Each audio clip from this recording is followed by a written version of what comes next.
నిన్న రాత్రి సుమారుగా 7:30 గంటల సమయంలో నక్కపల్లి హెట్రో కంపెనీ పరిధిలోని ఒక గ్యాస్ లీక్ అవ్వటం అనేది జరిగింది. గ్యాస్ లీక్ అయిన కారణంగా సుమారుగా ఒక 12 మంది అస్వస్థతకి గురవడం సంగతి మీ అందరికీ కూడా తెలుసు.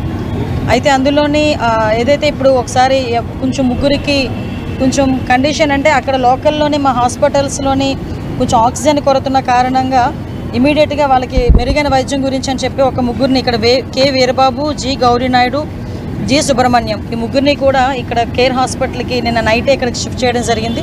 ఇప్పుడే ఒకసారి లోపలికి వెళ్ళి వాళ్ళ ముగ్గురిని కూడా పరామర్శించి అక్కడున్న పల్మనాలజిస్ట్ అదేవిధంగా అక్కడున్న డాక్టర్స్ అందరితో కూడా మాట్లాడడం జరిగింది. యాజ్ ఆఫ్ నౌ వాళ్ళ కండిషన్ అయితే స్టేబుల్గా ఉంది. అయినప్పటికీ కూడా కెమికల్ని వాళ్ళు అది బ్రీత్ అయింది కాబట్టి వాళ్ళు శ్వాసకోశ సంబంధమైన వ్యాధులు రాకుండా ఒక 48 అవర్స్ వాళ్ళని అబ్జర్వేషన్లో ఉంచి ఫర్దర్గా ఎటువంటి ఇబ్బంది లేకుండా వాళ్ళని చూసుకోవాల్సిన బాధ్యత కూడా తీసుకోమని చెప్పాము.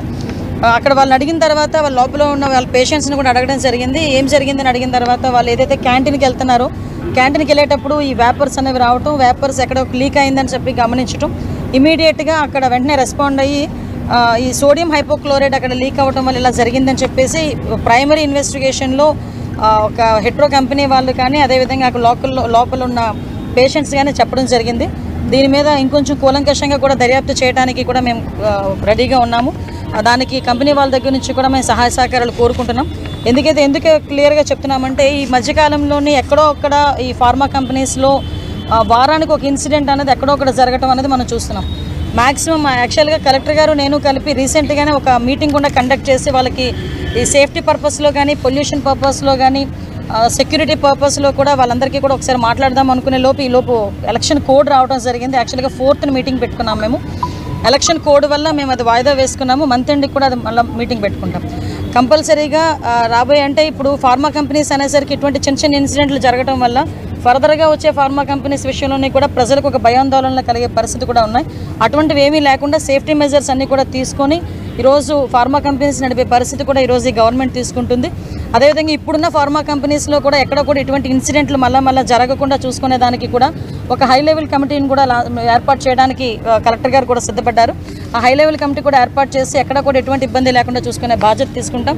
ముఖ్యంగా యాక్సిడెంట్ అన్న తర్వాత క్యాజువాలిటీస్ లేకుండా చూసుకోవాల్సిన బాధ్యత కూడా కంపెనీస్కి ఉంది.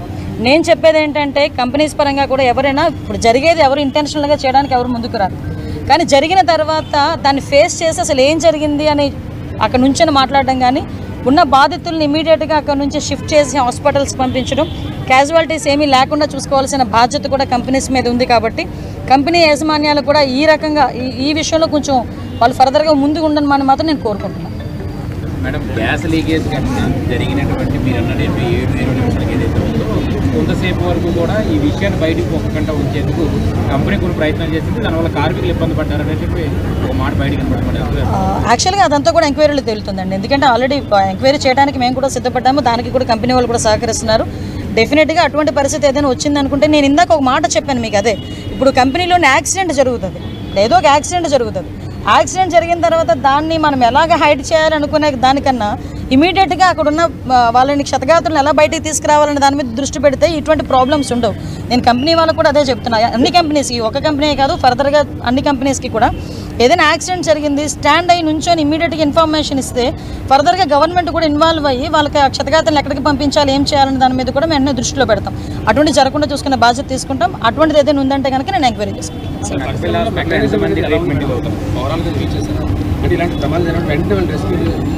యాక్చువల్గా వీళ్ళ దగ్గర ఫైర్ దగ్గర నుంచి ఎవ్రీథింగ్ రెస్క్యూ ఆపరేషన్స్ ఉండాలండి. ఈవెన్ దో ఇటువంటి కెమికల్ ఫ్యాక్టరీస్లో కెమికల్ ఎక్కడైనా మనకి లీక్ అయిన తర్వాత కెమికల్ లీక్ దాన్ని న్యూట్రలైజ్ చేయడానికి కూడా వాళ్ళ దగ్గర ఎక్విప్మెంట్ అంతా ఉండాలి.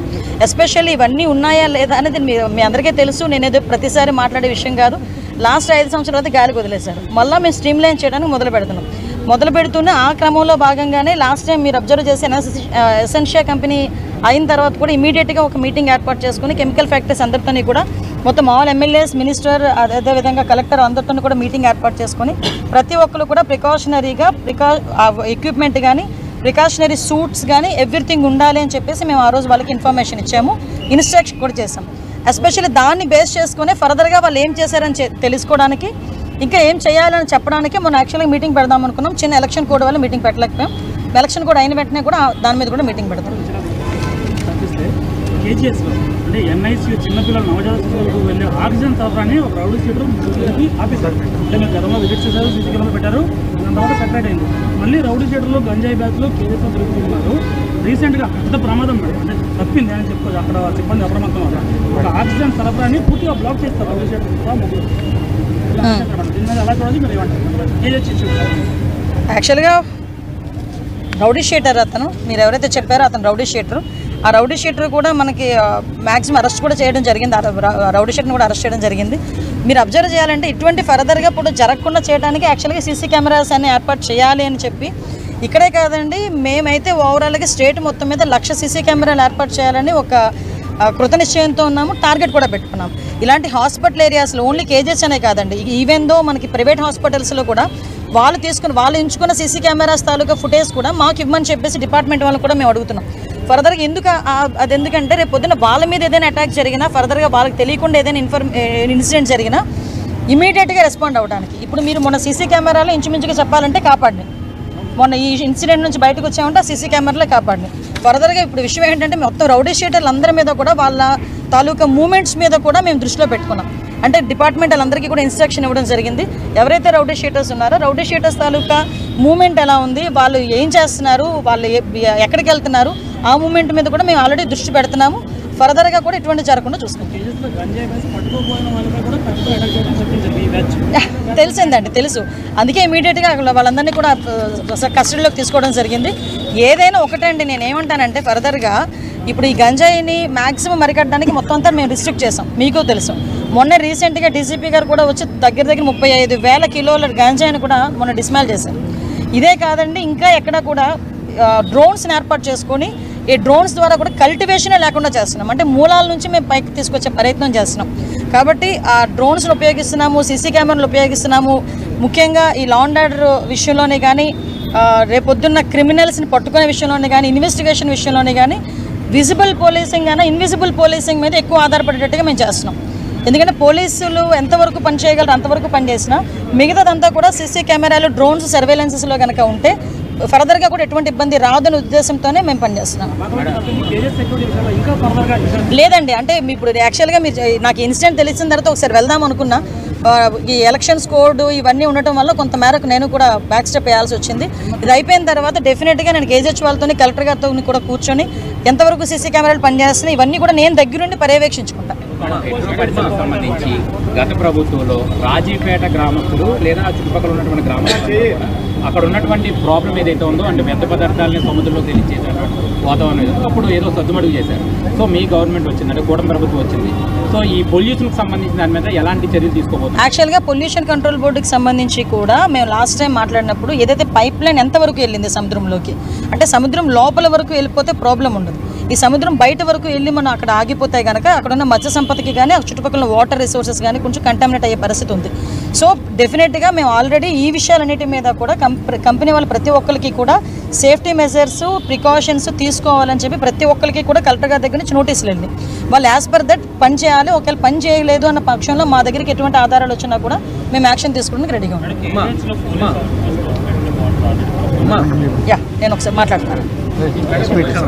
ఇప్పుడు స్కూల్ జోన్లో ఎక్కువ మంది పిల్లలు గంజా తాగి చాలా మంది పిల్లల్ని ఇబ్బంది పెడుతున్నారు. రెండవది ఏంటంటే పోలీస్ పర్యవేక్షణ అక్కడ తక్కువగా ఉందమ్మా స్కూల్ జోన్లో. మరి ముఖ్యంగా ఎక్కువ పిల్లలు చదువుకున్న ఏరియా జ్ఞానాపురంలో 15,000 మంది పిల్లలు రోజు చదువుకున్న ఏరియా. ఆ ఏరియాలో సాయంత్రం స్కూల్ విడిచినప్పుడు, స్కూల్ మొదలుపెట్టినప్పుడు పిల్లలు విచ్చలవిడిగా తిరిగి వాళ్ళ ఇష్టం వచ్చినట్టు ప్రవర్తించడం, పిల్లలు ఇబ్బంది పెట్టడం, తప్పుగా మాట్లాడటం, ఆ విధంగా చేయడం జరుగుతుంది. దానికి కొంచెం మీరు ఏమైనా తప్పకుండా మీరు యాజ్ ఎ సిటిజన్గా మీరు ఇచ్చిన సలహాను నేను తీసుకుంటాను. మీ సూచన నేను క్లియర్గా పాటిస్తాను. సిపి గారు కూడా ఇన్స్ట్రక్షన్ ఇస్తాను. సపరేట్ పెట్రోలింగ్ కూడా అక్కడ ఏర్పాటు చేయమని చెప్తానండి. స్కూల్ వెళ్ళే టైంలో కానీ అయిపోయిన తర్వాత కూడా మీరు అన్నట్టు జ్ఞానాపురం అటువైపు ఏరియాలో కొంచెం ఆ ఏరియా కూడా కొంచెం ఇబ్బందికరమైన ఏరియానే. డెఫినెట్గా అక్కడ ఆడపిల్లలకి కానీ అక్కడ పిల్లలకి కానీ ఎటువంటి ఇబ్బంది లేకుండా చూసుకుంటాం. ముఖ్యంగా స్కూల్లోని గంజా ఆ విషయం ఒక్కొక్కసారి చెప్పాలంటేనే కూడా చాలా బాధ అనిపించే పరిస్థితి. మేము చాలా సందర్భాల్లో చెప్పాం స్కూల్స్ వరకు వెళ్ళిపోయింది గాంజా అన్నదని. ఆ గాంజాని ఎలాగ రిస్ట్రిక్ట్ చేయాలి, గాంజాని ఎలా అరికట్టాలనే దాని మీద మేము స్పెషల్గా టాస్క్ ఫోర్స్ అనేది కూడా ఏర్పాటు చేసామండి. మీకు కూడా తెలుసు, ఈగల్ అని ఒక టాస్క్ ఫోర్స్ని కూడా ఏర్పాటు చేసుకున్నాము. సపరేట్గా దానికంటూ సపరేట్గా ఒక ఫైనాన్షియల్ వాటికి కూడా సపరేట్గా పెట్టుకొని వాటి ద్వారా మూలాలతో పాటు పీడీ యాక్ట్ కూడా పెట్టామండి. ఈరోజు గాంజా ఎవరైనా తీసుకున్నట్టుగా కానీ సరఫరా చేసినట్టుగా కానీ మా దృష్టికి వస్తే వాళ్ళని ఈజీగా వదిలిపెట్టే పరిస్థితి కాదు, ఏదో కేసు కట్టేసి జైలుకి పంపించి బెయిల్ మీద వచ్చే పరిస్థితి కాదు. వన్స్ గాంజా కేసులో కనుక పట్టుబడితే పీడీ యాక్ట్ పెడుతున్నాం. అది ఎవరైనా ఓకే. మీకు ఇంకో విషయం, నేషనల్ క్రైమ్ రిపోర్ట్స్, నేషనల్ ఈ నార్కోటిక్ సెల్ ప్రకారం కూడా మనం చూసుకుంటే ఫర్దర్గా పాస్పోర్ట్లు కూడా సీజ్ అయిపోయే పరిస్థితి ఉందండి. వాళ్ళకి తెలియట్లేదు. ఇప్పుడు చాలామంది గాంజా సరఫరా ఏదో డబ్బుల గురించి చేస్తున్నారు, కానీ గాంజా సరఫరా చేస్తే వాళ్ళ తాలూకా పాస్పోర్ట్లు కూడా సీజ్ అయిపోతాయి దొరికితే అన్న సంగతి కూడా చాలామంది తెలియక విద్యార్థులు వాళ్ళ భవిష్యత్తు పాడు చేసుకుంటున్నారు. కాబట్టి వీటన్నిటి మీద కూడా పబ్లిక్గా మీరు కూడా సిటిజన్స్గా మేము అందరం కలిపి ఒక అవేర్నెస్ క్యాంప్స్ కూడా క్రియేట్ చేద్దాము. డెఫినెట్గా కూడా మంచి రిజల్ట్ వస్తుంది. Thank you. సెంట్రల్ జైలుకి సందర్శించారు. ఇక్కడ చాలా మంది గిరిజన యువత గంజాయి ఒక ఎస్టీ కమిషన్ శంకర్ నాయక్ గారు వాళ్ళందరూ వాళ్ళ డీటెయిల్స్ తీసుకుని ప్రభుత్వంతో మాట్లాడి ఏమైనా వాళ్ళకి సహకారం అందించడానికి ఏమైనా వాళ్ళకి మా ఆల్రెడీ గంజా కేసుల్లో వచ్చారండి వాళ్ళు. వాళ్ళకి బెయిల్స్ రావడానికి కూడా చెప్పాను కదా, గాంజా కేసు అంటేనే బెయిల్స్ కూడా రావు. సో చాలామంది ఎస్టీ యువకులు ఇంచుమించు మీరు అన్నట్టు మన విశాఖపట్నం సెంట్రల్ జైల్లో ఉన్న వాళ్ళలో 50% ఎన్డీపీసీ కేసెస్ వాళ్ళు. సో వాళ్ళందరినీ కూడా పరిస్థితి ఎలా అయిపోయిందంటే వాళ్ళందరినీ బయటికి పంపిస్తే వాళ్ళు ఎలా చేస్తారు, అలాగని బయటికి పంపించేదానికి బెయిల్స్ కూడా వాళ్ళకి రావాలి. బట్ బెయిల్స్ వచ్చే పరిస్థితులు కూడా కనిపించట్లే. బెయిల్ వచ్చిన తర్వాత కూడా వాళ్ళు మంచి ప్రవర్తనతో ఉంటే ప్రభుత్వం ఏదైనా సహాయ సహకారాలు అందిస్తుంది. మళ్ళీ తిరిగి వాటి మీద కొంచెం అధ్యయనం జరుగుతుందండి. మేము కూడా ఒకసారి దాని మీద కూడా కొంచెం ఎంక్వైరీ వేసుకుంటున్నాము. దాని ప్రకారంగా చేస్తాం. ఆల్రెడీ సీసీ కెమెరాస్ పెట్టారండి జైల్లో. ఆల్రెడీ సీసీ కెమెరాస్ పెట్టారు, ఇంకా ఇన్స్టాల్ చేస్తున్నారు. మొత్తం మేము 100 సీసీ కెమెరాలు ఆ రోజు మీకు మాట ఇచ్చాం, 100 కూడా ఇన్స్టాల్ చేస్తారు. కేసు ఎంక్వైరీ అవుతుంది. కొన్ని మీరు నన్ను అడగకూడదు, నేను చెప్పకూడదు పబ్లిక్.